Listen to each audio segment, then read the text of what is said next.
Pues estamos viendo acerca de, ustedes recordarán, estamos hablando acerca de hacer discípulos a todas las naciones. Y el día de hoy vamos a ver el por qué tenemos que hacer discípulos, y voy a tocar tres puntos que considero Dios ha puesto en mi corazón. Y vamos a hablar acerca de cómo comenzó todo esto. Vamos a hablar de la historia. Vamos a hablar de nuestro Señor Jesucristo, que Él es el que comienza a restaurar nuevamente el reino. Y vamos a ver el por qué se nos ordena hacer discípulos a todas las naciones. ¿Sale? Ok, y los que traigan Biblia, bueno, entonces se va a proyectar ahí, pero si traen Biblia pueden acompañarme al libro de Deuteronomio, capítulo 29. Vamos a leer varios versículos. 29, Deuteronomio 29:1 dice así: Estas son las palabras del pacto, cual Yahvé ordenó a Moisés hacer con los hijos de Israel en la tierra de Moab, además del pacto que él hizo con ellos en el monte Horeb. Verso 10 dice: Hoy ustedes están parados, todos ustedes, delante de Yahvé su Elohim, sus jefes de sus tribus, sus ancianos, sus jueces y sus oficiales, todos hombres de Israel, junto con sus pequeños, sus esposas, sus extranjeros, aquí con ustedes en su campamento, desde el que corta su leña hasta el que saca su agua. Verso 14 dice: Pero yo no estoy haciendo este pacto y este juramento solo con ustedes.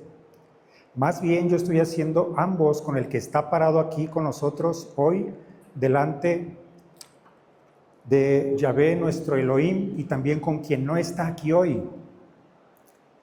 Verso 18 dice: Así que no haya entre ustedes un hombre, mujer, familia o tribu cuyo corazón se vuelva lejos hoy de Yahvé nuestro Elohim, para ir y servir a los dioses de esas naciones, que no haya entre ustedes tal veneno amargo y ajenjo. Verso 21 dice: Yahvé borrará su nombre debajo del cielo, Yahvé lo separará de todas las tribus de Israel, para que experimente lo que es malo en todas las maldiciones del pacto en este libro de la ley o de la Torá. Y por ahí en Deuteronomio 28:64 dice: Yahvé te esparcirá entre todos los pueblos de un extremo a otro de la tierra, y allí servirás a otros dioses hechos de madera y piedra, cuales ni tú ni tus padres han conocido. Hasta ahí.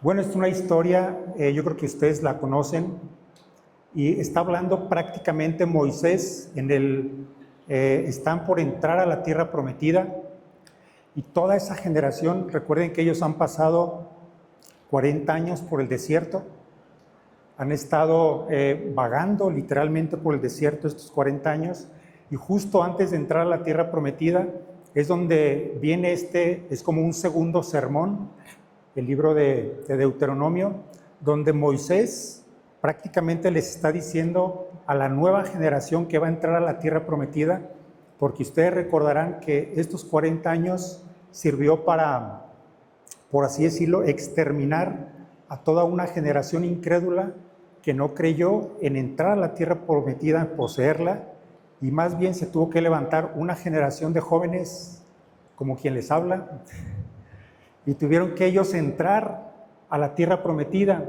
Pero aquí el punto es que ellos, como eran literalmente muy jóvenes, entonces ellos no conocían muchas cosas. Por eso es que es este segundo sermón donde les dice estas palabras del pacto que hizo Moisés a los hijos de Israel en el monte Horeb, o el monte Sinaí, es el mismo. Y aquí está hablando antes de entrar a la tierra prometida, le está diciendo prácticamente por todo lo que tuvieron que pasar esos 40 años, a todos los tribus o ciudades que tuvieron que conquistar ellos, y cómo han llegado hasta ahí. Y lo que está haciendo ahí Moisés es recordarles acerca de un pacto. Por ejemplo, ahorita tomamos la Santa Cena y prácticamente nosotros estamos recordando, pero el nuevo pacto. ¿Sale? Y aquí lo que se les está hablando es del pacto que estaba vigente en ese momento. Pero hay algo interesante porque ambos pactos es como si fuera uno solo. ¿Sale? Entonces, ese es el contexto. Es que ellos van a entrar ahí, pero Dios les da instrucciones a través de Moisés y les está recordando ese pacto. Prácticamente les está diciendo que la principal instrucción en ese momento es que eviten la idolatría, que eviten mezclarse con las naciones que van a conquistar, porque esas naciones los iban a hacer caer en pecado. Por eso esa es la advertencia. Y además, si nosotros leemos los capítulos 28, 29 y 30, prácticamente habla de un libre albedrío, de que ellos pueden escoger entre la bendición y la maldición. Y el Señor, así muy, pues no diplomáticamente, pero les está diciendo, ¿saben qué? Miren, aquí está la bendición, aquí está la maldición, ustedes escojan. Y les dice, ojalá escogieran la bendición, pero ¿saben qué? La van a embarrar. Es lo que les está diciendo. La van a regar. Y más adelante, en Deuteronomio 30, les da como quien dice, bueno, ustedes pueden elegir entre la bendición y la maldición. Y les voy a dar cómo pueden reivindicarse en caso de que algo les suceda. Y vemos en Deuteronomio capítulo 30, verso 1, dice, cuando el tiempo llegue, que todas estas cosas caigan sobre ustedes, ambas, la bendición y la maldición que yo les he presentado delante de su rostro, y ustedes estén allí entre las naciones cuales Yahvé su Elohim los ha dispersado, entonces al fin ustedes empezarán a pensar lo que les ha sucedido. Y regresarán al Señor su Dios y prestarán atención a lo que Él ha dicho, que será exactamente lo que estoy ordenando hacer hoy. A ustedes y sus hijos, con todo su corazón y todo su ser. En este punto, Yahvé su Elohim revertirá el exilio de ustedes y les mostrará misericordia. Él regresará y los recogerá de entre todos los pueblos a los cuales Yahvé su Elohim los esparció. Si uno de ustedes fue esparcido a un extremo del cielo, Yahvé su Elohim lo traerá de regreso, aún de allí, Él irá allí y te recogerá. Hasta ahí. ¿Qué les está diciendo? Prácticamente les está diciendo de que si llegara a ocurrir, de que por alguna razón ellos llegaran a cometer pecados por los cuales estén rompiendo el pacto y el Señor los esparza a otras naciones, dice que aún de allí, si ellos se arrepienten y reconocen al Señor su Dios, dice, aún de allí donde tú estés, de donde el Señor te haya esparcido, de ahí te recogerá y te traerá el Señor nuevamente a donde tú perteneces. Y bueno, conocemos la historia.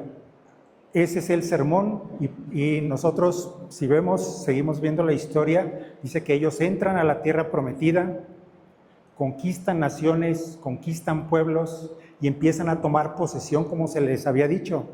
Empiezan a tomar posesión de la tierra prometida. Viene el periodo de los jueces, ustedes pueden verlo ahí en su escritura. Viene el periodo posterior, el periodo de los reyes. Y a partir del rey Salomón, casi al finalizar su reinado, viene el descarrilamiento.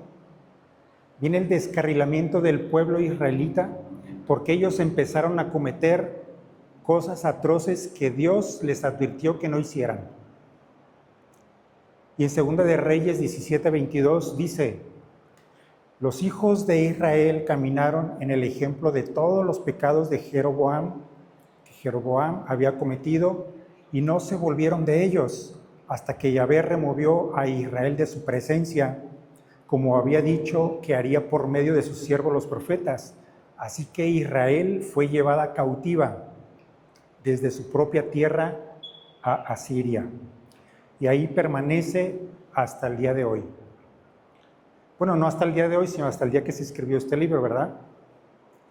Quiere decir que después de la muerte de Salomón se dividió el reino. Ustedes recordarán, el rey Salomón, Dios le advirtió a Salomón y le dijo que iba a dividir el reino, y efectivamente el reino se divide en dos. Una con las 10 tribus en el norte, que son las tribus de Israel con capital en Samaria, y la tribu de Judá en el sur con capital en Jerusalén. ¿Sale? Entonces, cuando esas tribus se dividen,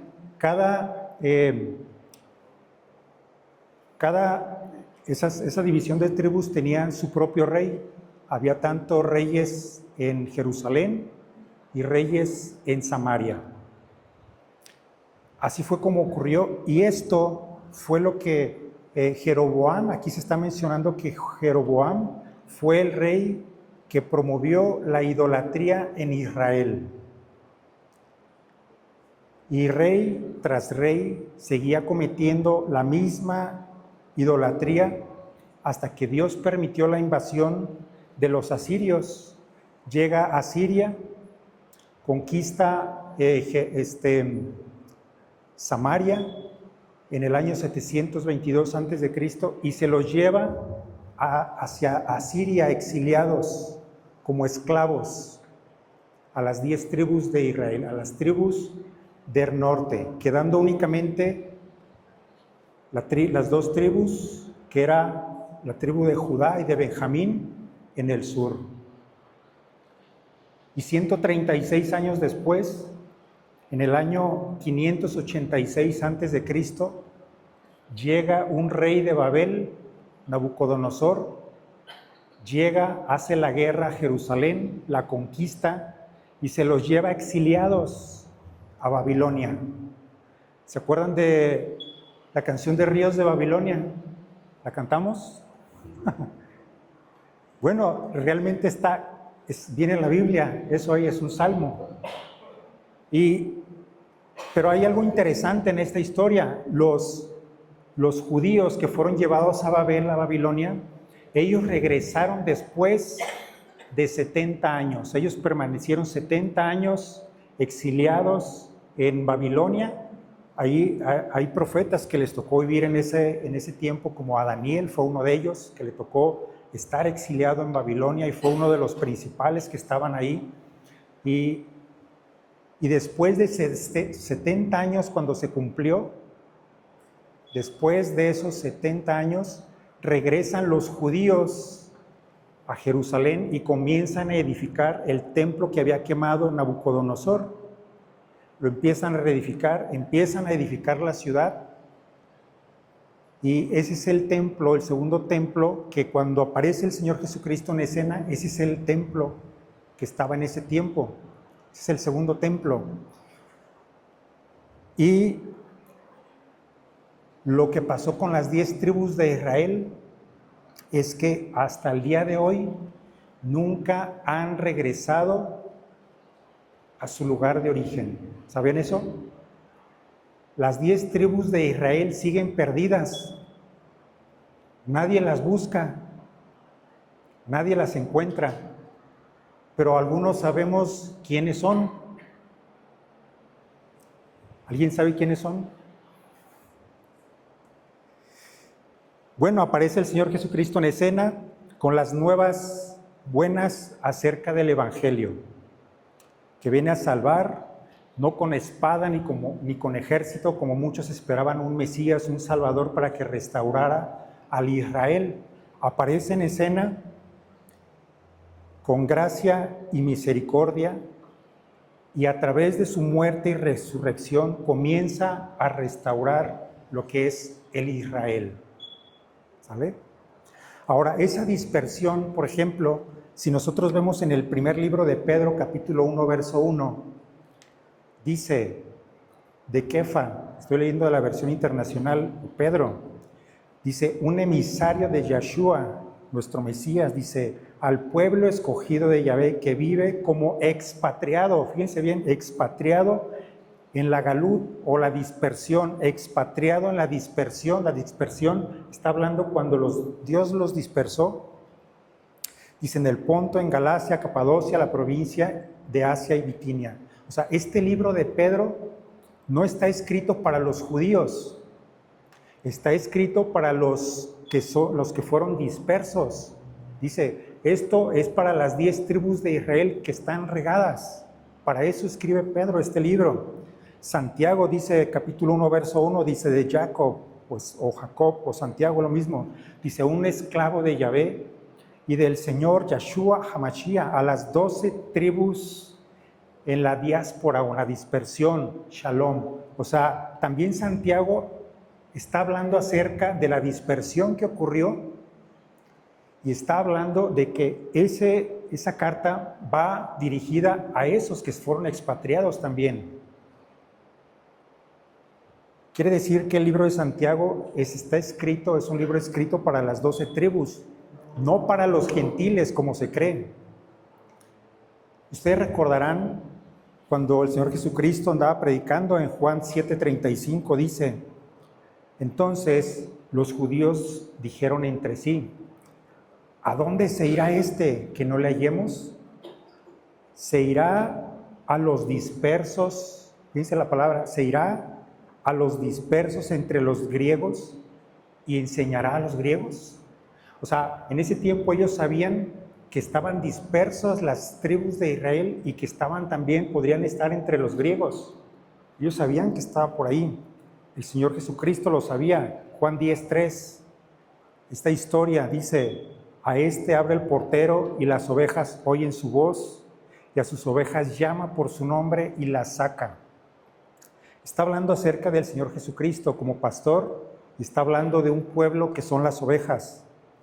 Cuando el Señor, miren, en los evangelios cuando el Señor habla acerca de las ovejas, no habla de historia de niños, no habla de esas historias que podríamos contar en una escuela para niños, como ahorita lo están haciendo allá, ¿verdad? O sea, realmente no es una historia de niños y mucho menos es una historia para dormir. Realmente está hablando de una profecía acerca del pueblo de Israel. Las ovejas, por eso, cuando habla de las 99, recordarán esa historia, de que deja las 99 y se va y busca, esa oveja viene siendo Israel, no ovejas que andan por ahí pastando.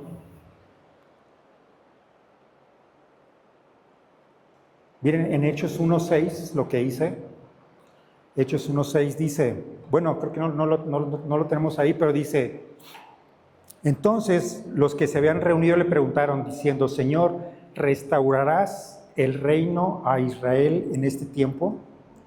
Y les dijo, no les toca a ustedes saber los tiempos o las fechas que el Padre puso en su sola potestad, pero recibirán poder cuando haya venido sobre ustedes el Espíritu Santo y me serán testigos en Jerusalén, en Judea, en Samaria y hasta lo último de la tierra. O sea, le están preguntando que si iba a restaurar al Israel que estaba extraviado y les dice, ¿saben qué? A ustedes no les toca saber esto. ¿Saben por qué? Porque era algo muy complicado de explicarles a ellos porque no sabían los tiempos futuros. Por eso dice, me serán testigos, pero con el Espíritu Santo, con el poder del Espíritu Santo que vendrá con ustedes. Dice, y me serán testigos Judea, Samaria, fíjense, Samaria, los que fueron dispersos, y hasta lo último de la tierra. Y aquí viene lo bueno. Primera de Pedro 2:9 dice, pero ustedes, fíjense a los expatriados, que está diciendo, pero ustedes son un pueblo escogido, los sacerdotes del Rey, una nación santa, un pueblo para Yahvé poseer. ¿Por qué? Para que ustedes declaren las alabanzas del que los llamó y los sacó de la oscuridad a su luz maravillosa. Amén. Dice, ustedes que en otro tiempo no eran un pueblo, pero ahora son el pueblo de Yahvé. Antes no habían recibido misericordia, pero ahora sí han recibido misericordia. Recuerden ahorita cuando estaba Pastor Richie diciendo en la Santa Cena que por su gracia, por su misericordia es que nosotros tenemos acceso, porque Él nos ha perdonado, nos ha santificado por lo que hizo Él en la cruz. Y eso es de lo que está hablando Pedro. Ahora, en el libro de los Romanos, aquí está Pablo. Pedro y Pablo. Bueno, Pedro y Pablo eran hermanos, ¿verdad? Pero eran hermanos en Cristo. Dice Romanos 9:24, dice, esto es a nosotros a quienes llamó, no solo de entre los judíos, sino también de entre los gentiles. Como Él en verdad dice, Oseas, aquellos que no eran mi pueblo, llamaré mi pueblo. Ella que no era amada, llamaré amada. Y en el mismo lugar que a ellos les fue dicho, tú no eres mi pueblo, allí serán llamados hijos del Dios viviente. Miren, ahí hubo 100,000 griegos en Éfeso que aceptaron a un Mesías judío, teniendo ellos más de 1,000 dioses. ¿Por qué lo aceptaron?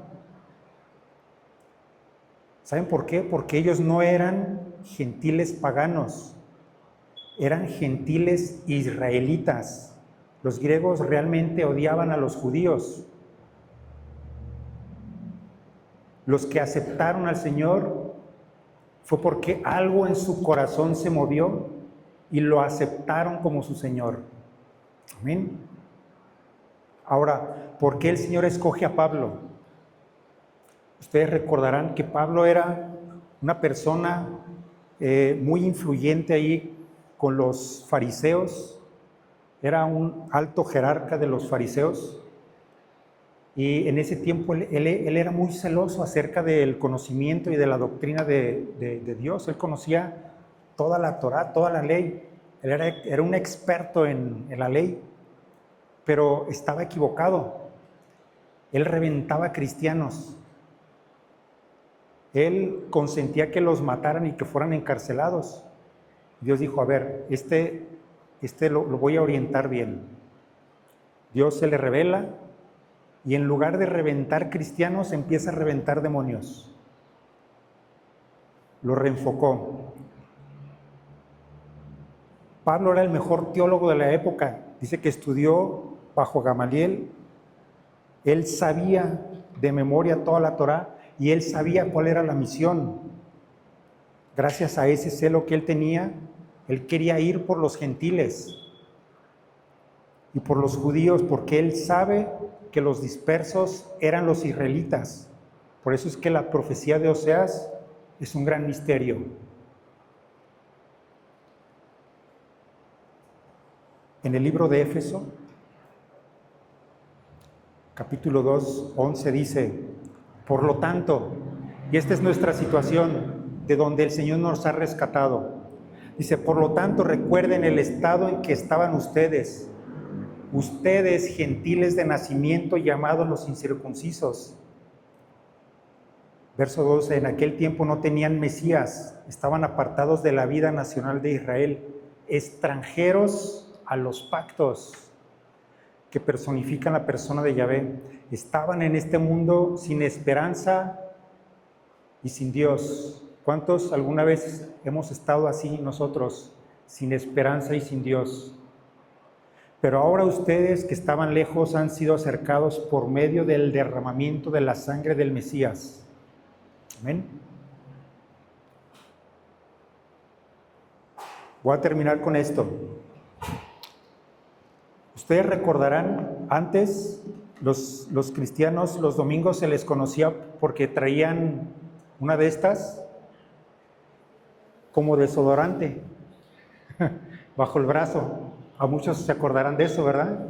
Que traíamos nuestras Biblias, íbamos por la calle, en el camión y decían, ah, mira, ahí va un cristiano. Ahorita ya no los identificas. Pero esta Biblia es una versión que es la Reina Valera 60. Si ustedes tienen alguna en sus casas, o en sus oficinas. Vienen aquí las versiones, ¿sale? Esta, por ejemplo, es una revisión de 1960, dice revisión, pero más arriba dice antigua versión de Casiodoro de Reina 1569, ¿sale? O sea, la primera versión de Casiodoro de Reina 1569. ¿En qué año se descubrieron las Américas? 1400, al final, ¿verdad? 1492. 1569. Esta Biblia de 1569 se le conoce como la Biblia del oso, porque en la portada trae un oso comiéndose miel de un panal, por eso se le llama la Biblia del oso. Y esta Biblia tenía 80 libros, ahorita ya nos dejaron 66. Y en uno de esos libros viene algo bien interesante. En uno de esos libros habla acerca de la dispersión cuando los israelitas se los llevan a Siria. De Asiria dice que los subieron en unos barcos y se los llevaron a tierras lejanas cruzando los grandes océanos. Y llegaron a un lugar que en ese tiempo se le conocía como Azaret.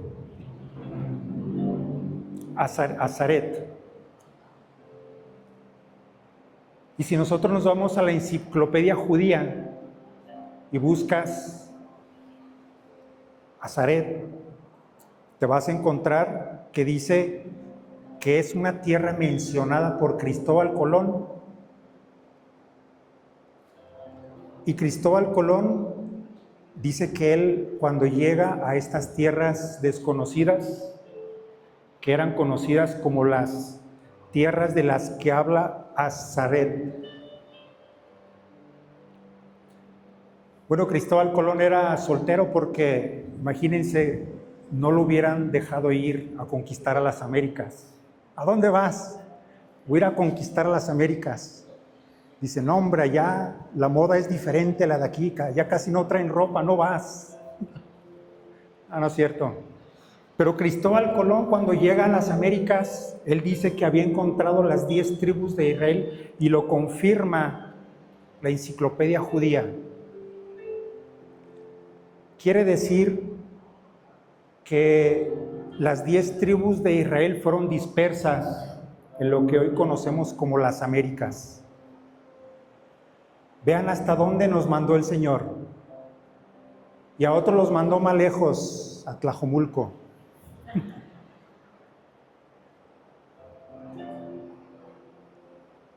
Ahora, si nosotros vemos la verdadera bandera de Israel, sería esta que vamos a ver. Bueno, si es que la vemos. Ahorita la vamos a ver.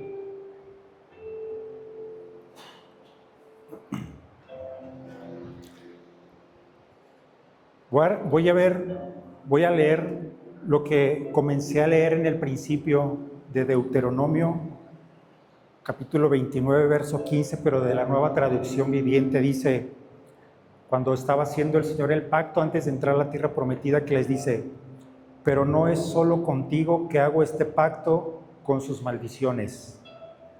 Lo hago tanto contigo que hoy estás en la presencia del Señor tu Dios, como también con las generaciones futuras que no están aquí hoy. ¿Saben, hermanos, en este punto dice que está haciendo un pacto con los que están ahí presentes, pero también con las generaciones futuras? Y eso ahí de las generaciones futuras nos implica a nosotros. Nosotros somos esas generaciones. Nosotros o nuestros antepasados fueron los que rompieron este pacto y empezaron con la idolatría. ¿Cuántos de ustedes, cuántos de nosotros, nuestros ancestros, adoraban al palo y a la piedra? ¿Cuántos? Levanten la mano. ¿Cuántos de los ancestros? pero gracias al Señor por su misericordia y con el gran amor con el cual nos adoptó como sus hijos, dice que nos injertó en el olivo, siendo nosotros silvestres. Dice que nos injertó en el olivo donde fluye la sangre, el néctar real. Por eso se nos dice, vayan a las naciones y prediquen el Evangelio, porque nos toca seguir continuando a hacer el trabajo que comenzó el Señor Jesucristo de ir por los perdidos, de ir a buscarlos, porque dice, ustedes me serán por testigos en Samaria, en Jerusalén y hasta lo último de la tierra.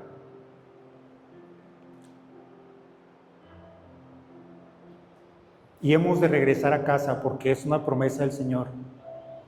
Nos ponemos de pie para orar.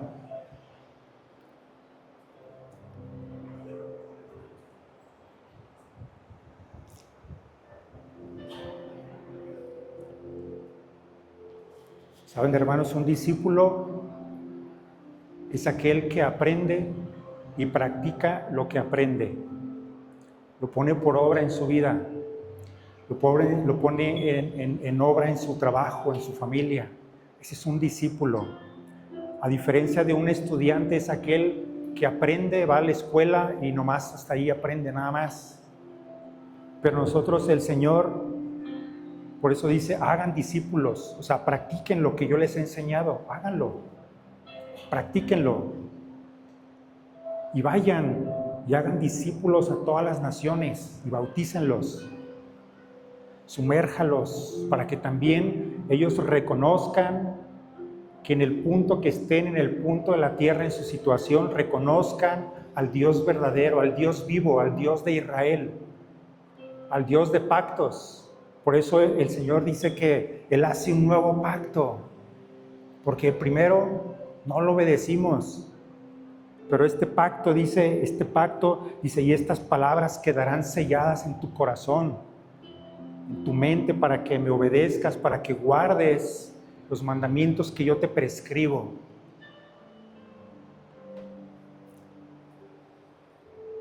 Tal vez hay alguien aquí que en este momento quiera confesar al Señor Jesucristo como su Señor, o quiera también ponerse a cuentas con el Señor. Idolatría no solamente es adorar un ídolo de piedra o de madera.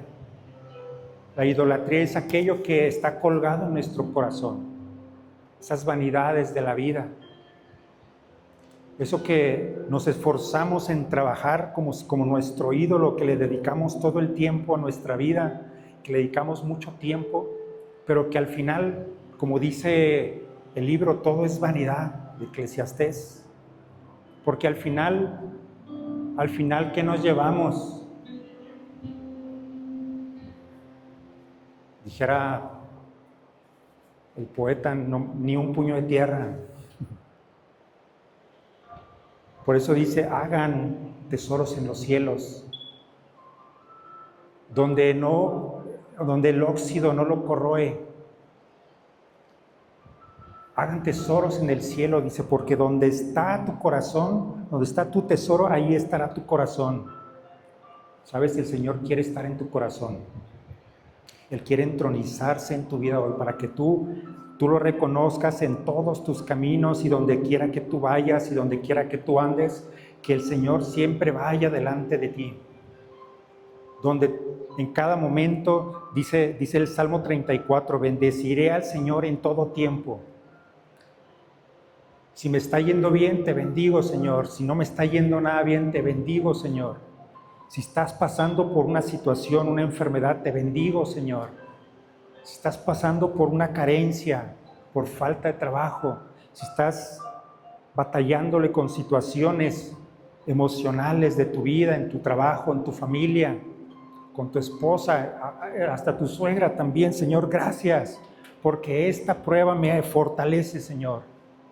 Gracias porque esto me hace ser más fuerte, porque cada vez que soy débil, soy fuerte en ti porque estoy parado en la roca, porque tú has venido a mi vida y tú me rescatas, Señor, me sacas del fango, del lodo y estoy parado en la roca, Señor. Te bendigo, Padre, por esto que estoy pasando, Señor. No le entiendo por qué estoy pasando por esto, pero yo te agradezco, Padre, porque esto ha de tener un propósito eterno, Señor.